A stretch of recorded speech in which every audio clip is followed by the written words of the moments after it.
Good morning and welcome. This morning we are talking with the team from Brigado to learn to prepare and protect your business with appropriate technology. Brigado is our latest addition to our advisory network, and our members are entitled to an annual 30-minute consultation with any of our advisors. Just visit wahospitality.org and click on the resources tab or talk to your territory manager. Some housekeeping. We want to answer your questions live. Click on the Q&A button in the bottom of your screen. We are recording this webinar, so if you miss anything or if you would like to check out the presentation slides, visit wahospitality.org by the end of the day, and you can find this webinar where you get your podcasts under the Washington Hospitality Industry Podcast.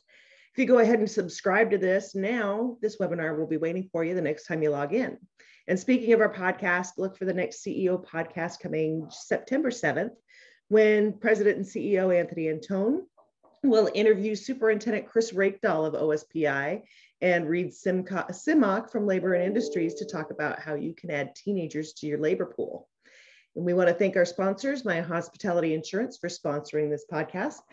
Visit wahospitality.org for more information. And now I would like to introduce someone many of our members already know. It's Chad Mackay, a former president of the board of the Washington Hospitality Association and the founder of Brigado. This morning, he is joined by his director of technology, Ashish Singh.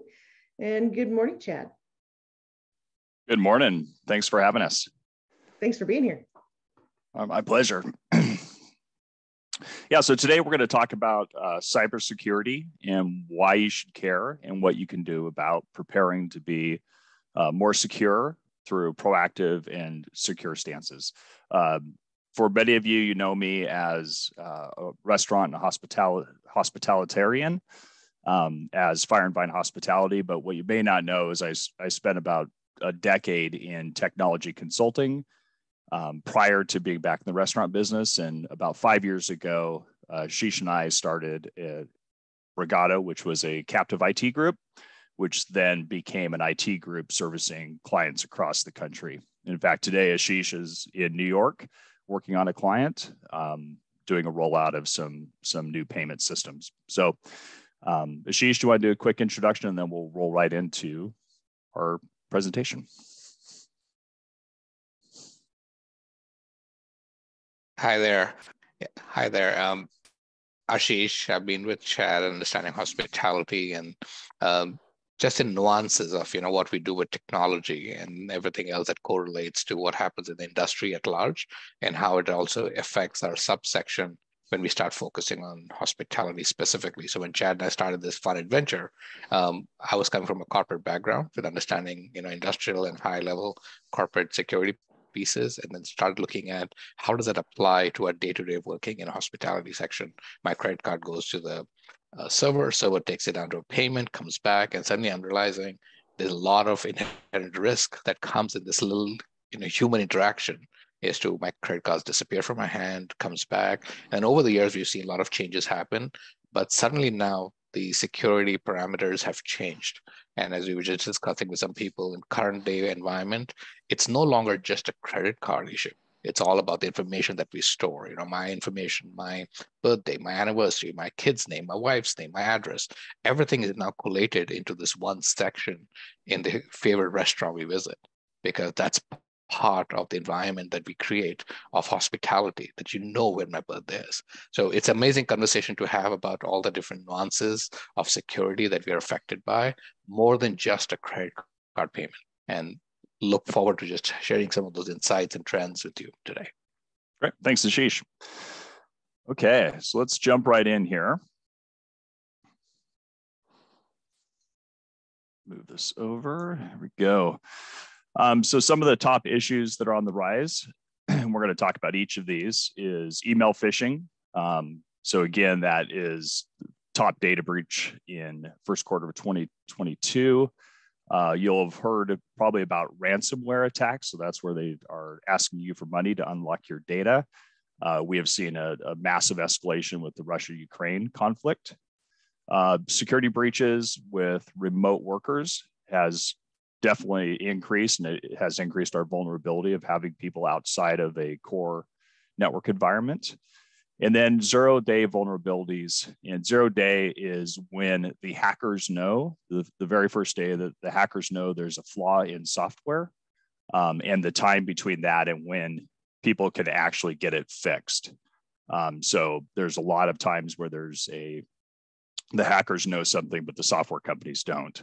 And then unpatched technology and other things that, because of shortage of labor or other things that have been missed, because as you all know, we've had a tough couple of years with COVID and the restrictions.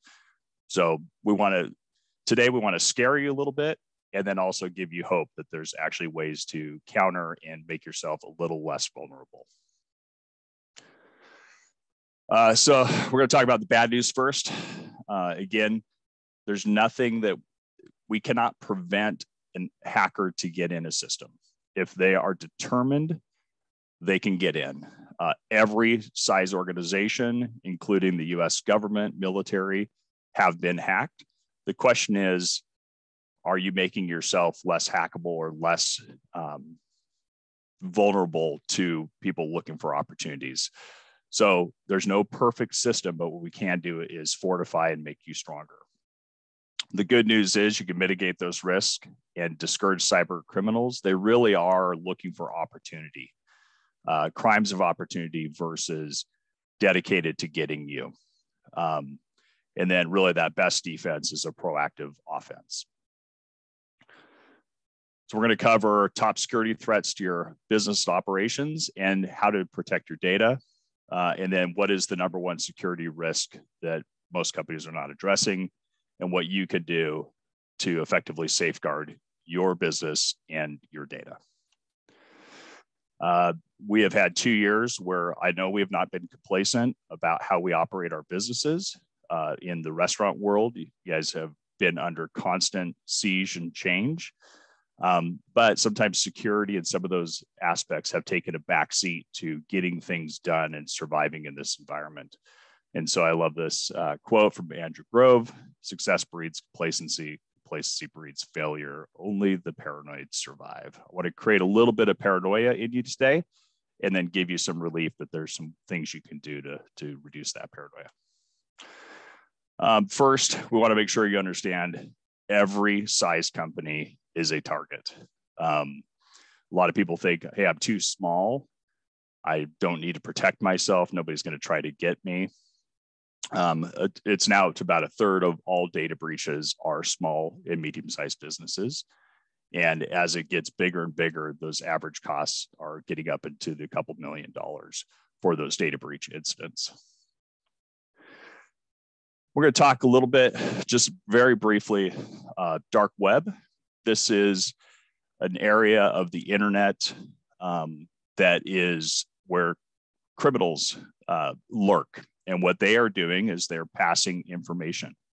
So one of the things that's happening is people are breaking into systems and stealing personal information, social security numbers, date of birth, credit card numbers, passcodes, anything that they can, and they resell it. There's a whole underground market selling personal information. So these are, credit card details. They actually, if they get an active credit card, it's about $150 that they can sell that for online. Social security numbers, date of birth, $4. Banking account information, healthcare records. And the hackers have gotten so good, they're actually now doing an as service model where they're basically, it's like a SaaS model, software as a service, for breaking in and exchanging that information. So this is one of the reasons why people are breaking into your system beyond ransomware. We'll talk about that as well. It's that personal information is worth money on the dark web.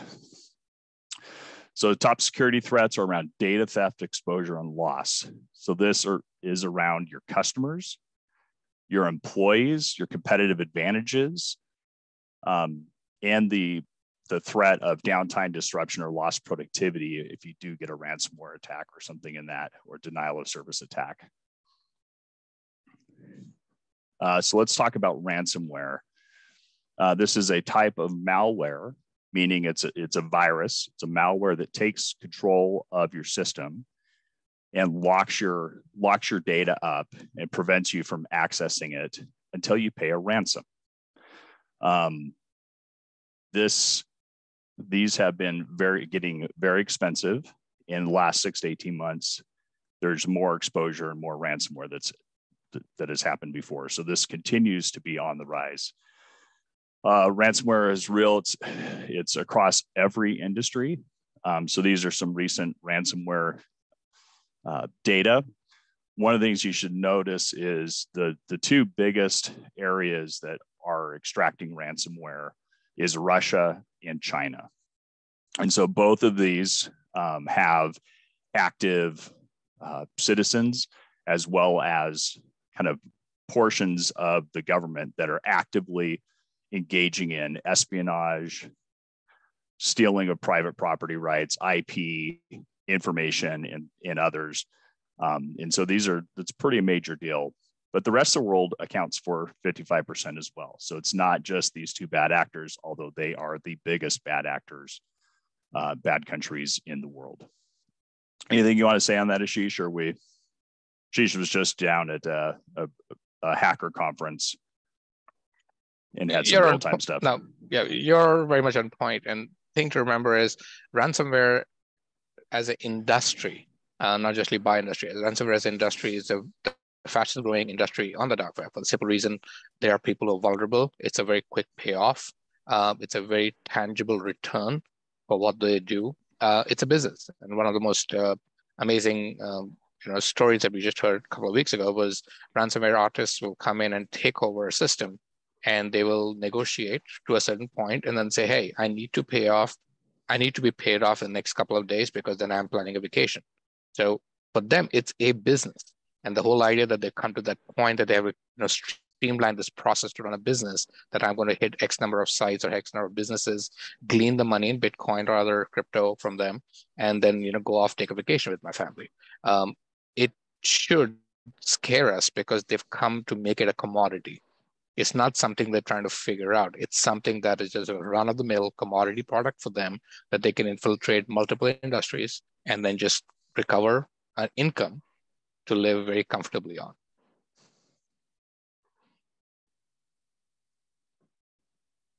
Okay.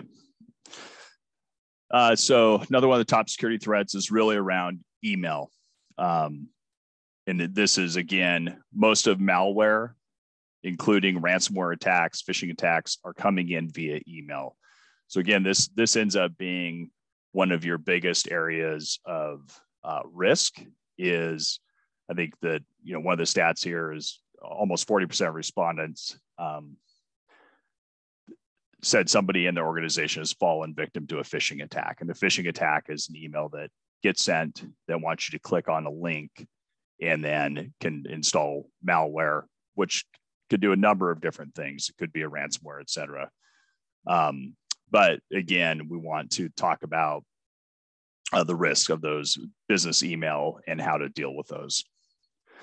Phishing and spear phishing. And so this is I'm pretty sure everybody's gotten this, where you're getting an email requesting information from a friend or from maybe another worker who's trying to get a username or password. This is the Amazon delivery issue or payment issue. Your Netflix account is suspended until you enter your credit card. So what they're trying to get you to do is click on a link, take you to a site that emulates a valid company, a real company, and then have you put in passwords and date of birth and credit card information so they can go ahead and pass that on and sell it off on the dark web. There's now something called spear phishing, and that is, they've gotten so sophisticated that instead of just sending out these mass emails and blasts, they'll actually go through your social media profile. So if they're trying to gain access to a company, they're going to look at the CFO, the CEO. They're going to look at what you posted on Facebook, Instagram, Twitter, any of those social medias, and they will actually come up with a personalized campaign to get to you. So we were just at a conference and they were doing a simulator where this was actually a real one, where the CEO and CFO had been golfing and had a great game. They had posted out on social media the next morning, got an email from the CFO, got an email from the CEO basically saying, hey, that was such a fun game. I can't believe it got a hole in one, right? Kind of recounted the day that was built up from the social media and said, oh, by the way, I forgot we have a new account. I need you to wire $150,000. And this is a company that regularly does wires to this new account. And basically that CFO fell for that, wired the money, and it was gone. So again, this isn't the Nigerian prince asking for money. This is something so sophisticated that it is pointed and detailed and fools people. Number one security is your people. They click on links, they go to websites, they use passwords that are common or easily breakable. They're using your work email in all sorts of different sites for their personal use as well. But people is going to be the human factor is the number one security issue that companies need to address. Something called insider threats. So this is somebody on the inside that is basically, there's a couple where they are negligent. And so they are just careless and click on things. We call them the clicky people. Doesn't matter what it is, they click on it to look at it. Those people are what really creates insider threats. And then there are also the insider threats for people that have been dismissed where security has not been turned off, and they can pose a problem for you as well. So how do you protect your business? So I love this chart because it gives us a couple of images.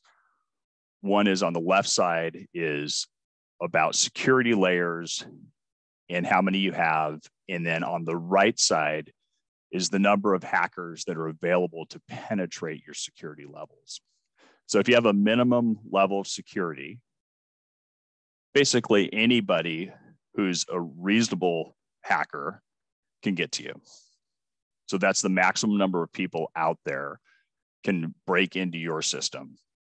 And by the way, Ashish was just down at an airport in that hackers conference. There was a active shooter incident there was a security issue. And within 3 minutes, the people he was in line with had already broken into the communications to listen real time, as well as the TSA flow of information. So even, high security pieces, but these are the best hackers in the world as well. Ashish, you want to jump in on that? And then I think I live in that world, but just to see it actively, this is just past Sunday in Vegas. You'd expect security and everything else. And these guys just to pull out a laptop from their backpack, fire up their hotspots. And within minutes, even before TSA agents knew fully what was happening at the airport, these guys were tapped into live feeds. And they were just gathering data, anything that was out there from any source. And they were putting that in. And they could see it on the screen, and they were sharing that openly with the team standing around it, with friends, people, everybody in line. And the TSA office is coming and saying, where did you find that? Like, well, this is what we're seeing on the feeds right now. And it's a very scary world, but at the same time, it's very much out there. Everything is out there. All they were doing was gleaning it together in a source. They know what to gather, put it together in a forum, and then share it. And that's what makes it extremely dangerous, as much as it is very unique. It's a very unique set of tools that they're utilizing, but it makes it very real for us in our industry to say, this is happening, it's real. And yes, it can happen to the best of the best. So we are not there, but we need to be somewhere at least in this realm of security layer that Chad's sharing. Where do we stand that we keep those guys away from us? Great, thank you, Ashish. Yeah, so the more layers of security, the more of a secure stance that we have, the less of the higher the skill level needed to hack into you and to break into you. So what we want to do is just give you some of the things that you can do to up your security levels and make yourself have a more secure stance. So we'll go into a few of those items. So one thing that does get missed, and I know it's annoying, but everybody on those Microsoft installs where they have critical updates, you need to keep your stuff updated. Microsoft and all the other software companies are out there updating primarily for security, not necessarily just bugs in terms of the software fixes, but these are actually system vulnerabilities that they're trying to update.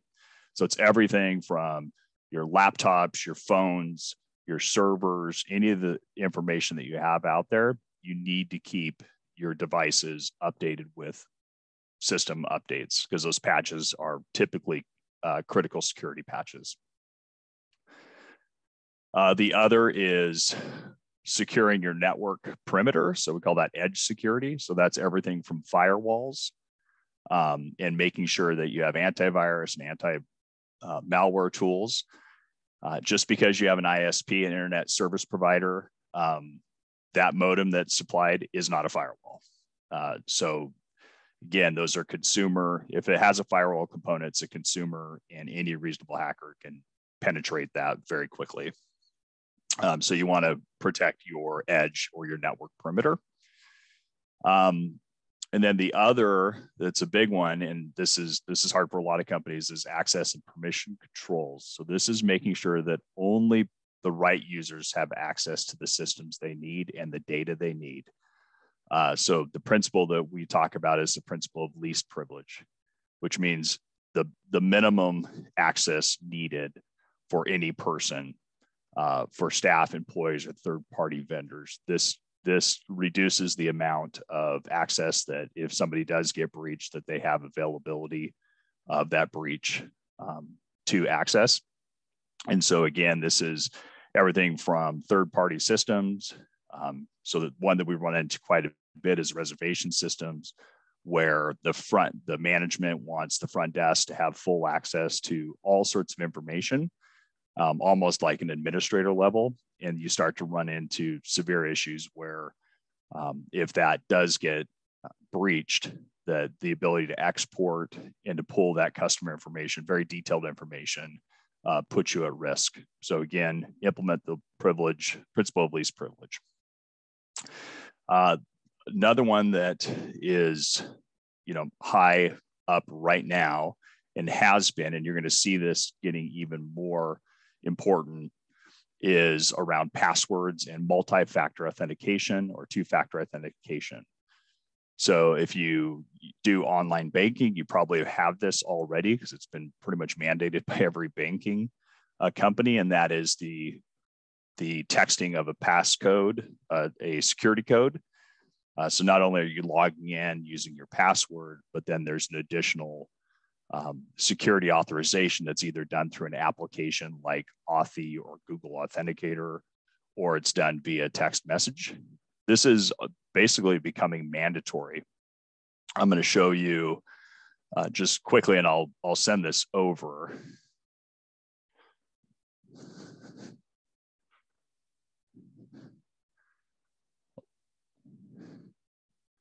Oh, hold on here. This is a cybersecurity application from Travelers, which is a pretty major cybersecurity insurer. And this application, compared to a year ago, has probably quadrupled in the number of questions it's asking about. And one of the things that it is looking at is, firewall technology, backup and recovery procedures. But look at one I as multi-factor authentication for remote access to email and other systems and programs that contain private or sensitive bulk data in bulk. If you answer no to this, you will be denied coverage for cyber insurance. This is going to get harder and harder to get, because the insurance companies have been paying out pretty large data breach payments and claims on this. So it used to be that you could say, hey, I'm secure, answer a few questions, and you're good to go. Now those questions are getting more detailed. If you answer no, or if you answer yes, but you actually didn't do it, you'll be denied on your claim later on if they find out that you had not implemented multi-factor. The other area, and I'm going to let Ashish jump in after, is to look at PCI compliance. And up to this point, because of COVID and the kind of battering that we've had as an industry, PCI compliance was kind of put on the back burner for a little bit. You are going to see that explode in this year and into next year in terms of actually having to do much more around that than we've been required to do it to this point. Ashish, do you want to talk about that? Because you've been working with some clients on that. Yes. So the PCI industry, standards that are set at the PCI DSS, as they call it, they just floated a new framework. As of, I think, 31st March 2022 is finally they had this updated framework. And a couple of the highlights of that is, one, audit, an active audit of the compliance regulations. So in the past, we used to have a nice little self-assessment questionnaire, and we could look at it, and your IT team or some of the senior managers could look at the process and say, yes, we do this, check it off, or yes, it's in the works. We have a game plan. Here are meeting reports or notes that yes, we are considering it, and we'd have a budgeted report, and we'd be okay. Because the credit card companies just want an assurance that you're thinking about security and you're doing something about it proactively. The biggest change has been authentication of that promise. And the key piece to do that is they will want physical audits. And I mean physical in the sense they want actual active reports showing that your network is protected. They want to know what firewalls they're using, what firmware versions are running on them, and actually want physical reports authenticated by a third party. So a lot of physical audit requests are coming in to clients, be it from Secure Trust, any other party, depending on the credit card company you have.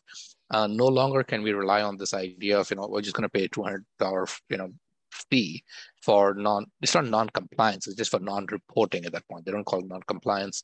Those things are going to go away. Cyber insurance teams are going to pick on that, saying you're not compliant with PCI, but if you don't have an audit, they will question, you will be denied cyber insurance. And I say you will be, not you maybe, you will be, because they're being very particular. If you have answered no, or maybe, or NA to any of those specific key questions that are on the questionnaire, that is their grounds to deny coverage. Payouts, if you've gone through the process somehow and you have coverage, you will be denied payout when an incident does happen. They're very restrictive on what defines an incident. For example, social engineering issues are no longer defined as a cyber insurance incident. That is 100% on you because you did not teach your team how to protect under the guidelines of PCI. So they're being very careful on how PCI is dictated and rolled out. So be aware, the transition's happening. The lull during COVID is kind of gone. The rules have changed. And in the next 6 months, you'll start seeing a huge premium increase in cyber insurance. A lot of the big credit card companies are assessing this fee for non-reporting. It's up in the grapevine right now, but we've heard reports of anywhere from $100 to $250 a month will go all the way up to $1,000, even higher, depending on the volume that you guys run with different credit card companies. Amex has reported, even in certain cases, a $10,000 minimum for non-reporting. So it's out there, it's happening in the industry, and I'm sure hospitality will get hit with it really soon because we are one of the most vulnerable for these breaches. Great, thank you, Ashish. And so I think that's in terms of doing regular risk assessments, so looking at vulnerabilities, that'll be something that will become more common for all of us, is basically doing those assessments ongoing and confirming that you are making progress as you report in either PCI compliance or on the cyber security audits for cyber insurance.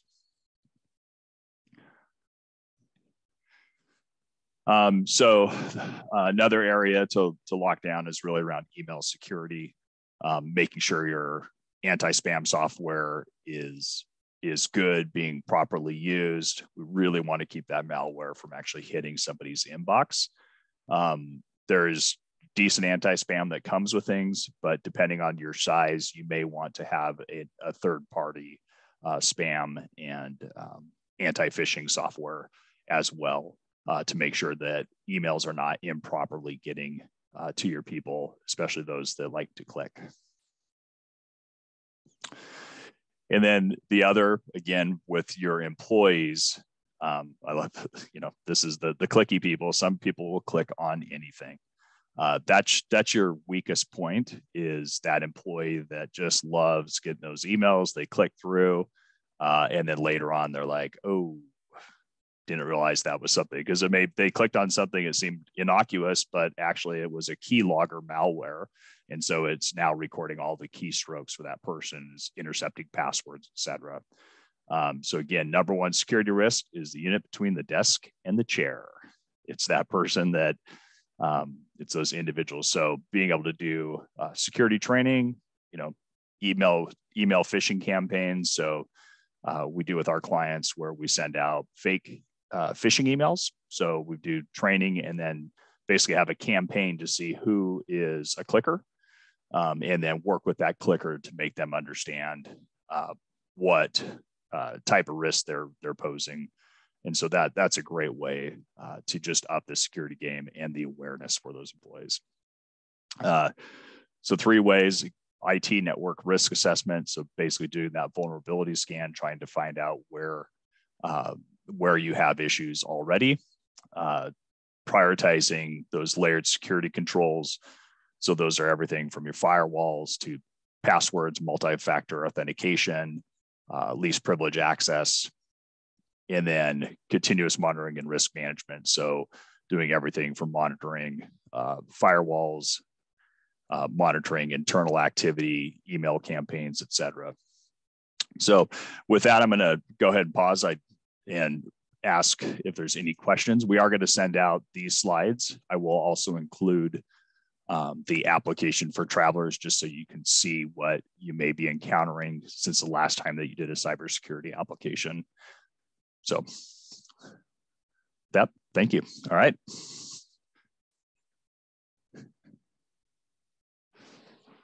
Lisa, let's see, monitor. I'm not seeing any questions just yet, but if you guys have them, please type them into the Q&A.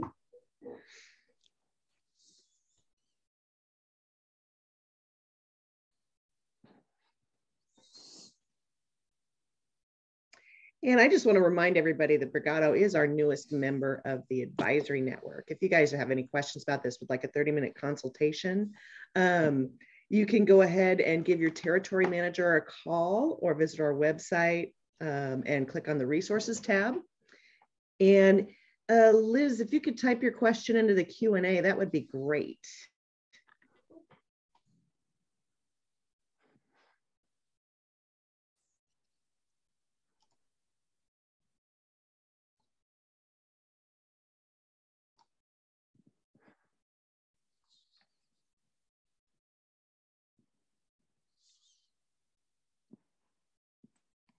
Not seeing it in there yet? Not just yet. Is it in the chat? What's like the number one thing that you've noticed? Is it the employees that are the security risk, or is it or can there be something else that we're looking for? What's the number one thing that you've run into right now as a problem for your clients? Do you want to jump on that, Ashish? Sure.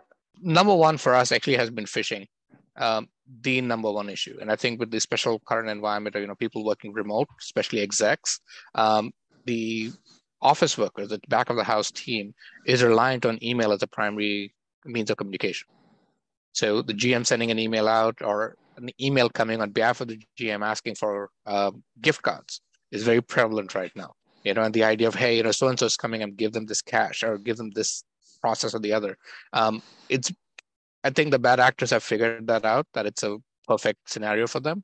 People are not, seeing each other face to face as frequently. Email becomes a primary.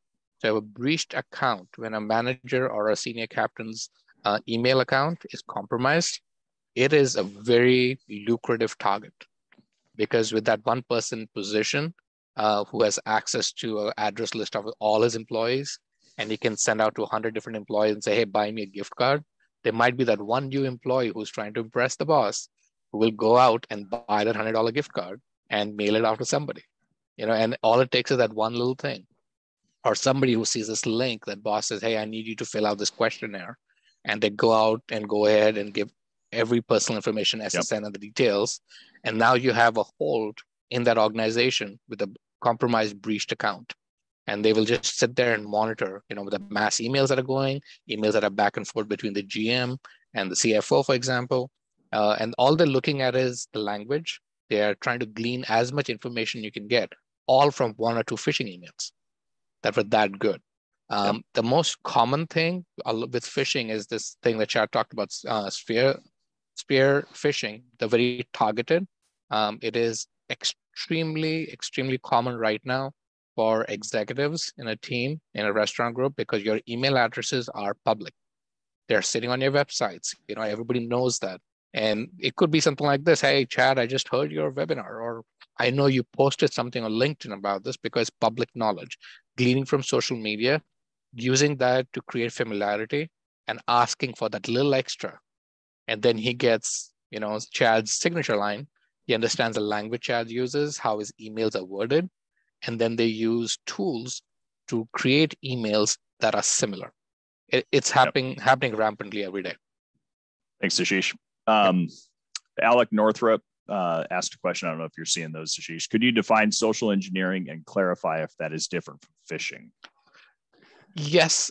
So social engineering is using people's skills. I'm gathering information from social media. I'm meeting you, at a restaurant. I shake your hand, have a great conversation. You have no idea who I am. I say I'm Ashish. We just met. Hey, you don't know Chad. We have a mutual acquaintance. And then that just creates this common ground. And as soon as you meet a fourth person who is deemed, not likable, quote unquote, however you want to define that, but you and I have a camaraderie. We just had a conversation. We just shared a coffee. So suddenly now I'm closer to you in a social understanding, but I know where you work.